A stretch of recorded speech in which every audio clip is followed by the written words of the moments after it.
నమస్తే, welcome to Telugu రాజ్యం. నేను విద్య. సమకాలీన సామాజిక అంశాల మీద మనతో చర్చించడానికి సిద్ధంగా ఉన్నారు ప్రముఖ పొలిటికల్ అనలిస్ట్ కేఎస్ ప్రసాద్ గారు. వారిని అడిగి మరిన్ని విషయాలు తెలుసుకుందాం. ప్రసాద్ గారు నమస్కారం అండి. ప్రసాద్ గారు, సూటి ప్రశ్న.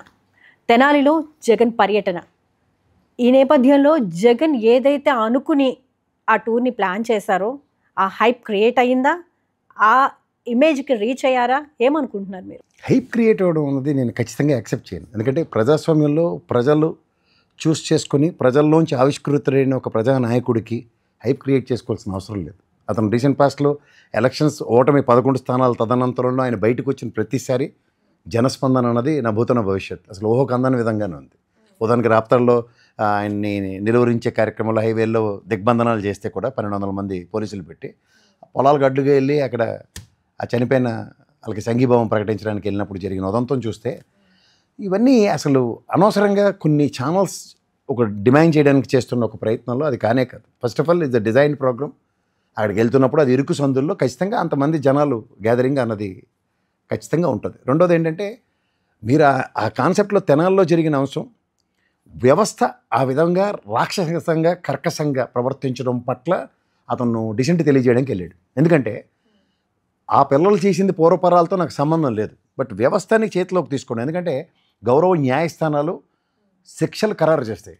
పోలీసు వ్యవస్థ అభియోగాలు మోపిన వాళ్ళని కోర్టు ముందు ప్రవేశపెట్టి కోర్టుల త్రూగా సముచిత న్యాయం ప్రజలకి తప్పు చేసిన వాడికి చేయడానికి మాత్రమే పోలీస్ వ్యవస్థ ఉంటుంది. బట్ పోలీస్ వ్యవస్థ డిస్క్రిప్షన్స్ తీసుకున్న ఆ విధంగా రాక్షస కర్కసత్వాన్ని ప్రదర్శిస్తే ఎంతవరకు సమంజసం? అది మీడియా ముఖంగా చర్చించాలి, కానీ వాళ్ళని వెళ్ళి పరామర్శించడం వెనుక రాజకీయ స్టంట్ అలా కాదు. రాజకీయ స్టంట్ దేనికి ఉంటుంది? ఇప్పుడు ఒక విధంగా చూసుకుంటే ఈ జనసేన పార్టీ లేదా తెలుగుదేశం పార్టీ లేదా బీజేపీ పార్టీ ఏదైనా ఏ పార్టీ ఎజెండాలు వాళ్ళకు ఉన్నాయి. But in the same scenario if you really look at YSRCP అన్న దగ్గర నా బీసీలు నా ఎస్సీలు నా ఎస్టీలు అనుకుని మాట్లాడిన జగన్మోహన్ రెడ్డి గారు ఇట్స్ ఎ క్లాస్ వార్ అనే ఎలక్షన్ క్యాంపెయినింగ్లో స్టార్ట్ చేసిన ఉదంతంలో ఎప్పుడైతే అణగారిన వ్యవస్థకు సంబంధించిన ప్రజల పట్ల ఈ ప్రభుత్వం ప్రదర్శిస్తున్న కర్కసత్వం, ఉదాహరణకి పిఠాపురంలో ఆల్మోస్ట్ నగర బహిష్కరణ చేసి వాళ్ళని వెలివేసి అక్కడ సమన్యాయం దగ్గర మాట్లాడుతున్న అంశాలు, ఇక్కడ రీసెంట్ డెవలప్మెంట్లో వాళ్ళ ముగ్గురిని కర్కశంగా కొట్టడం, ఇది ఎంతవరకు సమంజసం? ఇప్పుడు ఇదే మాటకొస్తే సినిమా ఫెటర్నిటీలో ఈ గంజాయిలు తాగి లేకపోతే మత్తు పదార్థాలు తీసుకుని నార్కోటిక్ వాళ్ళు ఎత్తుకుని వెళ్ళారు. వాళ్ళని తీసుకెళ్ళినప్పుడు అవడం ఇలా కొట్టుకుంటూ ఈడ్చుకుంటూ తీసుకెళ్ళారా? లేదంటే ఇక్కడ మా గొప్ప వ్యక్తి ఉన్నాడు, మేము సమాజంలో ఆయన 2 చేతులు ఎత్తి గౌరవించే సజ్జనార్ గారు ఉన్నారు. నిజంగా ఆ రోజు ప్రభుత్వ నిర్ణయం 2 ప్రమాదకర సిచ్యువేషన్స్ ఆడపిల్లల పట్ల జరిగినప్పుడు ప్రభుత్వం అండ్ పోలీస్ డిపార్ట్మెంట్ సమన్వయంతో చేసిన ఒక నిర్ణయానికి ఆయన తీసిన ఎన్కౌంటర్లు రెండింటినీ తీసుకుంటే కూడా ఏ రోజు ప్రజల్లో చర్చనే అవసరం కాలేదు. సో వాళ్ళ మీద ఎప్పుడైతే దాష్టికాలు జరుగుతున్నప్పుడు సమాజంలో ఎక్కడో దగ్గర ఒక ప్రశ్న అన్నది ఉత్పన్నం కావాలి. ఎందుకంటే నిన్న దాన్ని ఎంత స్ట్రాటజికల్గా ఆయన ఫుడ్ డౌన్ చేసి చెప్పాడు. ఇదే చంద్రబాబు గారి మీద 24 కేసులు ఉన్నప్పుడు ఇలాగ బయట పనిష్ చేసేవచ్చా? గల్ఫ్ దేశాల్లో కూడా ఆడపిల్లల పట్ల అనుచితంగా ప్రవర్తిస్తే తప్ప మిగిలిన వాటికి బహిరంగ శిక్షలు అయితే లేవు. ఎక్కడి నుంచి ఏ రాజ్యాంగం ప్రకారం తీసుకొస్తున్నారు? ఇప్పుడు నేను అంటుంది నిజంగా వాళ్ళు చేసిన తప్పు గంజాయి అన్న దగ్గర ఇదే ప్రాతిపదిక మీద దేశం అంతా ఇలాగే ఉందనుకో, ఖచ్చితంగా what they did is right. అక్కడ జరిగిన పూర్వపరాలకి వెళ్తే ముగ్గురు వాళ్ళు ఎవరైతే ఒక ఫ్యామిలీలో అతను పాలిటెక్నిక్ చదివాడు, వాళ్ళ సిస్టర్ ఏమో ఇంజనీరింగ్ చదివింది, నిన్న జగన్మోహన్ రెడ్డి ఎస్టాబ్లిష్ చేసింది. రెండో అతను గౌరవ ప్రజాశక్తి పేపర్లో జర్నలిస్ట్గా పనిచేస్తున్న వాళ్ళ అబ్బాయి లా చదివినాడు. మూడోవాడు అతను ఏదో ఉంది, what ever you name it as. End of the day police ఒక ఇండైరెక్ట్ ప్రొవొకేషన్లో మఫ్టీలో వెళ్ళి బండి తాళాలు లాక్కొని ఒక బర్త్డే సెలబ్రేషన్స్లో వాళ్ళ మీద రౌడీ జులుం చూపించిన పర్యవసానం అతన్ని గలాబలో తోశారు పోలీసు అతన్ని. తదనంతర పరిణామాల్లో అతను పోలీస్ స్టేషన్కి వెళ్ళి ఈ గంజాయి చెత్త సేదారం అంతతో ఒకే ఒక కేసు ఏదో అట్రబెట్టి ఉంది అతని మీద. మిగిలిన వాళ్ళిద్దరు అవి జరిగింది ఎప్పుడు, ఎస్టాబ్లిష్ అయింది ఎప్పుడు, కోర్టుకి ఎందుకు ప్రొడ్యూస్ చేయలేదు? నెల రోజుల ముందు జరిగితే ఇప్పుడు వీడియో వైరల్ అయింది కాబట్టి దాని గురించి మాట్లాడుకుంటున్నారు కదా. ఆ నెల రోజుల ముందు పరిణామాలు నేను చెప్తున్నా. ఒక ట్రయాంగిల్ లవ్ స్టోరీ కూడా దీంట్లో ఇన్వాల్వ్ అయ్యింది. ఇవన్నీ చెత్త చెదారాల నుంచి అవుట్కమ్ ఏంటి? పవర్ ఉన్నప్పుడు మిస్యూటిలైజ్ చేయొచ్చా? ఇప్పుడు ఇదే ఢిల్లీలో ఒక ఐజీ స్థాయిలో ఒక వ్యక్తి తన కబంధ హస్తాల్లో ఒక చట్టం తీసుకున్నప్పుడు రిటైర్మెంట్ బెనిఫిట్స్ కూడా లేకుండా సస్పెండ్ చేసిన గౌరవ న్యాయస్థానం ఉంది. అంతదాకా ఎందుకు? అక్కడ మురళీ గారు ఉన్నారు, మొన్న ఐఏఎస్ ఆఫీసర్ గారు, మంచిర్యాల అనుకుంటాను ఆయన. ఒక ఎస్ఐ గారు రాంగ్ రూట్లో వస్తున్న ఒక అబ్బాయి మీద జులుం చూపించి అతను దుర్భాషలాడి ఇచ్చేసిన దగ్గర మురళీ గారు అతన్ని గౌరవ పోలీస్ స్టేషన్కి తీసుకెళ్ళి కలెక్టర్ స్థాయిలో ఆయన మీద కంప్లైంట్ ఇస్తే సస్పెన్షన్ గురైన ఎస్ఐ గారు ఉన్నారు. సో ఇట్లాంటి చర్యలు ప్రతిచర్యలు ఉన్నప్పుడు గౌరవ న్యాయస్థానంలో ఇది సుమోటో కింద కేసు తీసుకుంటే వాళ్ళకి రిటైర్మెంట్ బెనిఫిట్లు కూడా రావు. అంటే చట్టాన్ని చేతిలో తీసుకున్నారు కాబట్టి ఆ పోలీస్ వ్యవస్థను ప్రశ్నించాలి, కానీ వెళ్ళి వాళ్ళని పరామర్శించడం ఎంతవరకు కరెక్ట్? ఇప్పుడు ప్రజాబాహుళ్యంలో చర్చ ఒక అపోజిషన్ స్టేటస్ ఉన్నవాడు చర్చనీయాంశం చేయకపోతే మీరు నన్ను ఎందుకు ప్రశ్నిస్తారు, నేను ఎందుకు సమాధానం చెప్తాను? ఇప్పుడు వ్యవస్థను డైరెక్ట్గా వెళ్ళి పోలీస్ డిపార్ట్మెంట్ ముందుకెళ్ళి ఆయన కొట్టడం తప్ప అని దార్కాణాలు చేయడానికి వెళ్ళరు కదా ఎవరైనా. ఒక వ్యవస్థలో ఈ విధంగా సంబంధిత వ్యవస్థలోనే పనిషబుల్ సిస్టమ్ని భారత రాజ్యాంగం యాక్సెప్ట్ చేసిన ద్వారా ఆ డిస్క్రిప్షన్ ఓన్లీ గౌరవ న్యాయస్థానాలకు ఇచ్చారు. గౌరవ పోలీస్ వ్యవస్థకి ఆ విధమైన డిస్క్రిప్షన్స్ లేవు. ఈవెన్ థర్డ్ డిగ్రీ లాంటిది ప్రదర్శించిన 4 గోళ్ల మధ్య 3వ కంటికి తెలియకుండా. ఉదాహరణకి రఘురామకృష్ణరాజు గారి ఇన్సిడెంటే తీసుకుందాం. ఆయన కొట్టారు లబోదివ్వమన్నారు. గౌరవ న్యాయస్థానం ఎందుకు కన్విన్స్ కాలే? గౌరవ న్యాయస్థానం ఏమైనా ఒక్క కానిస్టేబుల్ని సస్పెండ్ చేసింది ఆ ఉదంతంలో? ఆయన ఎంతమంది పేర్లు పడితే అది వెట్లాచారి సినిమాలో దొరికిన వాళ్ళు అందరి పేర్లు చెప్తుండే కదా. ఆయన ఒక్కడిని సస్పెండ్ చేసిన ఉదంతం చెప్పమనండి. గౌరవ న్యాయస్థానంగా నేను ఎవరైనా కన్విన్స్ అవుతారా?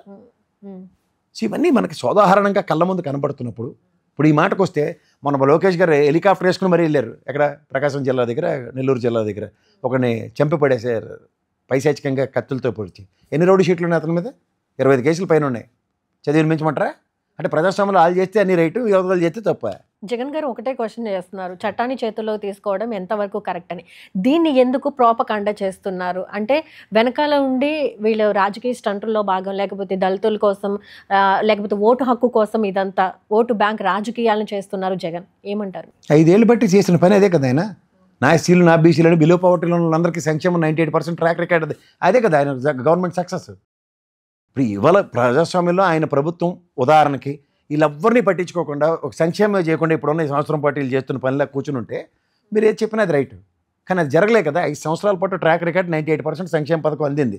ఎక్స్చెక్కర్ నుంచి ఆల్మోస్ట్ 1.5 year బడ్జెట్ తీసి ప్రజాస్వామ్యంలో ప్రజలకు పంచిన ఉదంతం the first ever rarest phenomena. తెనాల్లో ఉండే దళితులు కూడా ఆయన పర్యటనను ఖండించిన సందర్భాలు ఉన్నాయి కదా, దాని గురించి వాళ్ళు మొన్నటిదాకా ఎక్కడ ఉద్ధరించి ఉల్లీలరు కనుక్కోవాలి. ఇదే వైఎస్ఆర్సీపీలో ఎంపీటీసీలు, జడ్పీ చైర్మన్లు, ఎంపీ చైర్మన్లు చేసిన వాళ్ళు ఉన్నారు. వాళ్ళు నిరసన గలాలు ఏ పార్టీకి వెళ్తే ఆ పార్టీకి షడతలు కొట్టే బ్యాచ్ కింద వివరించాలి. నిజమైన ప్రజాస్వామ్య పరిరక్షణలో బాబాసాహెబ్ అంబేద్కర్ గారి ఆలోచన సరళలో ఈ అనగారిన వ్యవస్థను ఈ విధంగా ట్రీట్ చేయమని ఎక్కడైనా రాజ్యాంగంలో రాసి ఉందా? నేను భగవంతుడితో కొలుస్తాను ఆయన్ని. ఇదేనా దీనికోసమైనా 78 సంవత్సరాల స్వతంత్రంలో కూడా నగర బహిష్కరణలు, వెలివేతలు, ఆ సామాజిక వర్గం వల్ల పైశాచికత్వాలు, కర్కసత్వాలు ఎక్కడి నుంచి వస్తున్నాయి వీళ్ళందరికీ ఈ డిస్క్రిప్షన్స్? చట్టాన్ని తన చేతిలోకి తీసుకున్నప్పుడు నాకెంత ప్రాబ్లం ఉంటుందో అదే పోలీస్ డిపార్ట్మెంట్ కూడా అంతే తీవ్ర పరిణామాలు ఉంటాయి. అందరూ తీసుకుంటున్నారా? ఇండివిజువల్ వెంజంట కాళ్ళ మీద కూడా బూటు కాలతో తొక్కిపెట్టి కొడతారా? 210 SI గారికి 310 SI గారికి what way they true are related? ఏ పరివ్యూలో జరిగేవి? ఇంట్లో జరిగిన విషయాన్ని కూడా రాజకీయంగా చేస్తున్నారు అనే టాక్ కూడా వినిపిస్తుంది కదా. ఇంట్లో నార్మల్గా జరిగిన విషయం ఏది నార్మల్గా? ప్రజాబాహుల్యంలో తీసుకొచ్చి పైశాచికంగా కొట్టడం ఇంట్లో జరిగే చర్చ.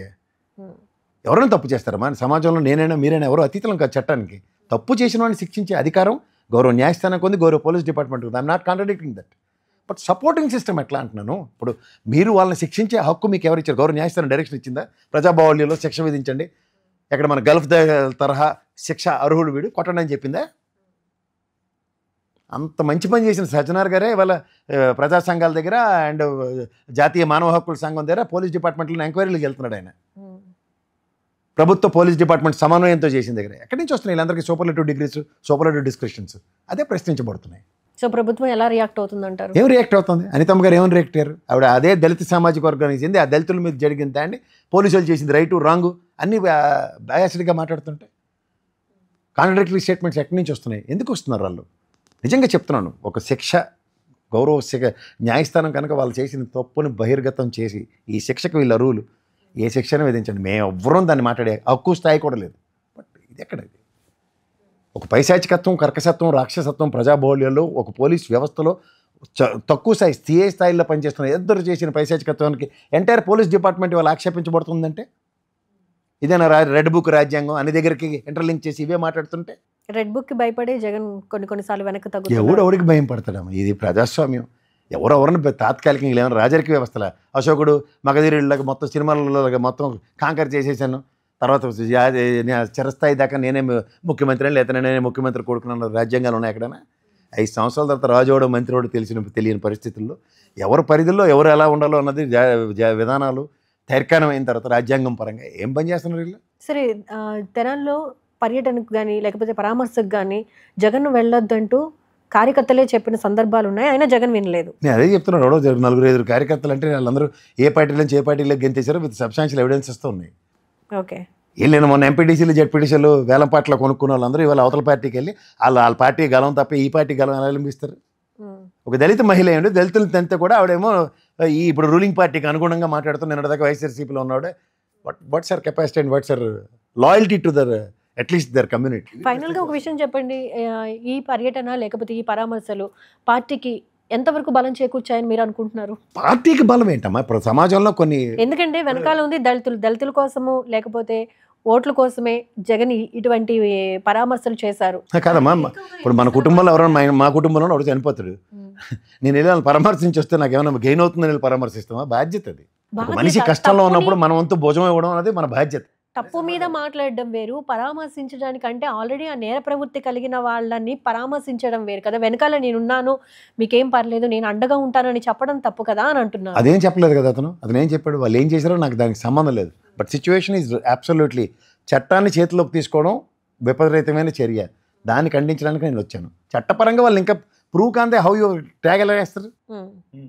తెనాలి ఏమైనా చుట్టుపక్కల ఏమైనా అరణ్య ప్రాంతాలు ఏమైనా ఉన్నాయా అక్కడి నుంచి గంజా స్మగ్లింగ్ చేసుకోవడానికి?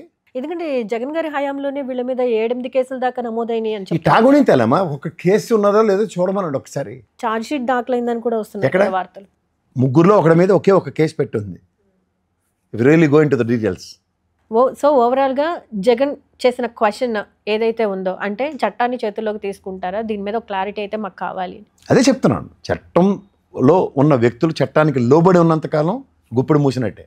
గుప్పిడి తెరిస్తే ప్రజాబాహుళ్యంలో అది చర్చనీయాంశాలు అవుతాయి. It leads to something. ఇది సుమోటో కింద గౌరవ న్యాయస్థానం రేపు 12వ తారీఖు వెకేషన్ అయిన తర్వాత ఓపెన్ అవుతుంది. Just face the consequences. It's not so easy. So దీన్ని ఖచ్చితంగా ముందుకు తీసుకెళ్తారా జగన్? ఆబ్వియస్లీ నేనే అక్కర్లేదమ్మా, నువ్వైనా నేనైనా కూడా దాని మీద సుమోటో కింద గౌరవ న్యాయస్థానాన్ని ప్రొవోక్ చేయొచ్చు. It is the incident which was occurred. కానీ చాలామంది ఆయన వేస్తున్న క్వశ్చన్ తీసి పక్కన పెట్టి ఏదైతే స్మగ్లింగ్ చేస్తున్నారో, గంజాయి స్మగ్లింగ్ చేస్తున్నారో, వీళ్ళకి జగన్ ఎంతవరకు వెనకాల నుండి నడిపిస్తారు లేకపోతే వెనకాల నుండి సపోర్ట్ చేస్తారు, అది ఎంతవరకు కరెక్ట్ అనే మాటలే ఎక్కువగా వినిపిస్తుంది. అదే చెప్తున్నాను. వెనకటికి ఒక బాపనోడికి మేకనిచ్చారట రాజుగారు. అరే బాబు నువ్వు పాలు బెతుక్కుని దాగి మంచి ప్రవచనాలు చెప్తున్నావు కదా బతుకని. అడిగి వచ్చింది నుంచో 10 మంది వెనకాల చేరి నీకు ఏట్రా కుక్కను ఎత్తుకుని వెళ్తున్నావు, కుక్కను ఎత్తుకెళ్తున్నావు అంటే లాస్ట్కి మేకని కుక్క అనుకుని వదిలేశాడు. ఎందుకంటే 10 మంది చెప్తున్నారని. ఏమైంది, నష్టపోయేవాడు. అలా ముందే వీళ్ళు ఒక నెరేటివ్స్ని ఫిక్స్ చేసి, అలా మీరు గంగతో రాంబాబు సినిమా చూసేవా, అందులో బ్రహ్మానంద గారు ఉంటాడు, ముందే స్లైడ్లు రెడీ చేసుకుని ఉంటాడు, ఇటు చేస్తే బతికుంటే అని. అలా జగన్మోహన్ రెడ్డి మీద మొత్తం ఈ తపేల ఛానల్ వాళ్ళందరూ కూర్చొని స్లైడ్లు రెడీ చేసి కూర్చున్నారు. రోజు అదే అలా ఫుల్ పౌడర్ కొట్టుకుని వస్తాడు, పొద్దున్న పులిహార కలిపినట్టు వార్త తయారు చేస్తాడు, దరిద్రగొట్టు వార్త. మీకు చిన్న ఎగ్జాంపుల్ చెప్తాను. విజయసాయిరెడ్డి మీద అలో లక్ష్మణ్ పడి ఏడిచినాడు, ఇప్పుడు ఆ ఏడుపు మానేసాడు, వైలెన్ తీసి వాయిస్తాడు, నేను మించిన వాళ్ళు లీడర్ అని. సో అలాంటివి చూసిన తర్వాత కూడా ఇంకోటేమో కెపాసిటీ ఏంటంటుందో మ్యాక్సిమం డైపర్ వేసుకుని 4 గంటలు కూర్చొని డిబేట్ చేయగలరు. ఇంకోటి పెట్రోల్ బంక్ ఓనరు. వీళ్ళకి జర్నలిజం పట్టాలు కూడా ఇచ్చాడు. జర్నలిజం అంటే వాస్తవాలకు దగ్గరికి వెళ్ళి ఏదైనా చెప్తారేమో అని చూస్తుంటే ఇప్పటిదాకా లేదు. ముందు నెరేటివ్స్ ప్రకారం ఆల్రెడీ ఛార్జ్ షీట్లపై లేపేట టాగుణితలే. తెలుగు భాషలో టాగుణితాన్ని ఎప్పుడైతే రద్దు చేస్తారో సగం ప్రాబ్లమ్స్ సాల్వ్ అవుతాయి. ఈ ఇల్యూషన్స్తో వార్తను స్ప్రెడ్ చేసేస్తే మన దగ్గర 10 ఛానళ్ళు ఉన్నాయి, 500 హెడ్స్ ఉన్నాయి, టక్ టక్ టక్ వేసేసామనుకోండి, ఇదే కదా అన్నదాన్ని దీన్ని కంపేర్ చేయడానికి ఛాన్స్ ఉంటుంది.